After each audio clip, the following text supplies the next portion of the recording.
Hey guys, Ted from Nerdarchy here, for Nerds by Nerds. Today I'm hanging out with some of the colleagues. Ryan. Dave. And today we're going to be talking about using props at the gaming table. And is this requested by somebody? Is this just... I think it was requested by Ryan. Yeah.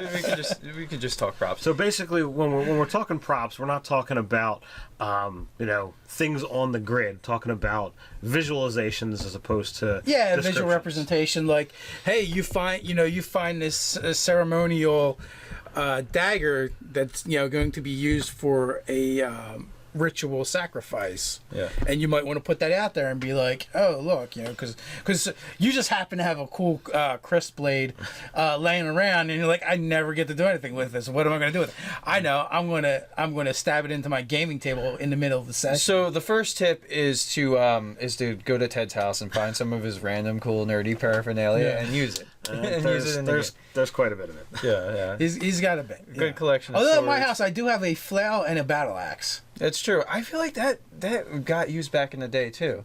Brought out put it on the table at some point. Yeah, I think there's definitely instances. I think it was more so for misbehaving players. Right. Yeah. That wasn't a game prop. That was a player prop. That flail, man, that was when that got moving with the momentum. That was pretty juggernautish in its unstoppableness. I've tried dealing with flails in real life, and back in the 3rd edition things, I don't understand how that's not an exotic. That takes some serious training. Yeah, to not hurt yourself with it. Maybe it's just you. Maybe you're just uncoordinated with flails. I don't know. You're just flailing. I don't. It's kind of like a nunchuck, and they're not so bad. You know what the thing about the flails is? It's like I don't think you're supposed to like twirl it. You're literally just supposed to swing it. You're just supposed to connect with something, and so like it's not a finesse weapon. It's like I just hit this thing.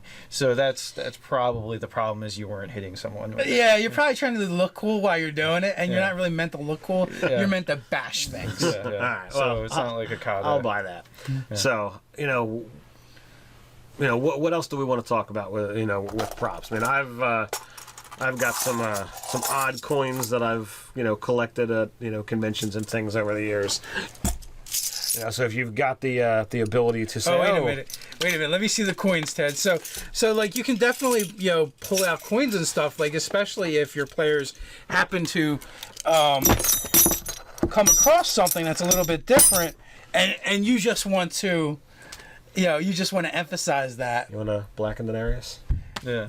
Nice. Is that really? Yeah. It's a replica. Of course, yeah. Well, no, it's a real thing, and there's a demon inside it. Ted is now possessed by a Denarian. Yeah, that's So I mean, it just adds like another level of sort of realism and connecting to the physical object of the thing that's represented in the game.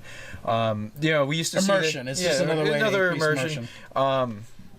Like there was we had a GM that would often do like the sort of parchment maps or whatever, or scrolls. Yeah, he'd tear the edges, he'd burn the map. Yeah, you can burn a map, you can tea stain it and like throw it in the oven for a little bit is another way to do it. In my days of, LARPing regularly, doing the singed edges of scrolls and maps is definitely something we've done on a regular basis.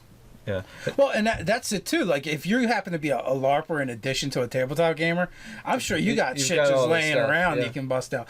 Oh, you know what? There was a player did this for the Jim playing the jester character because he would wear the jester's cap for that guy. Well, yeah. I think he's also showed up with a wizard's cap as well. Yeah. But no. And that's just that was just no Tuesday online. Robert Ogre. Yeah.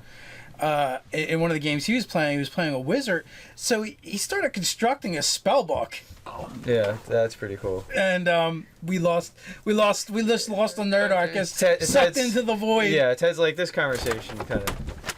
So what is a satchel? Yeah. No, it's not a satchel. No. That's a book. That's a book. Oh. But yeah, he actually I think leather bound. Wood or something, and then he put like the evil eye on it and all kinds of stuff, and he was going to use it for the game he was playing in online. Yeah, I made a bard out of LARP. It's nothing fancy, but it's leather cover. I've got parchment colored pages, and there's story on each page. Yeah, so these are just things you can do to add some flavor to your game, spice it up. Especially, I feel like too, if you don't do it often, it adds to it really adds to the gaming experience. If you do it all the time, it'll be like your players will expect it. Yeah, your players will expect it. But if you do potions is another great way. Like if you hand out something that people can actually drink in a cool looking potion vial, it could just be shots. It could be that. I was going to say Kool-Aid, but I guess it could be shots. Energy drink. Yeah. I had shared on Facebook, I think it was last week, on Amazon for dirt cheap. You can buy vials, potion vials with stoppers. So like you can get like 30 of them for like $6 or something. So you could definitely fill them with different liquids or powders or something.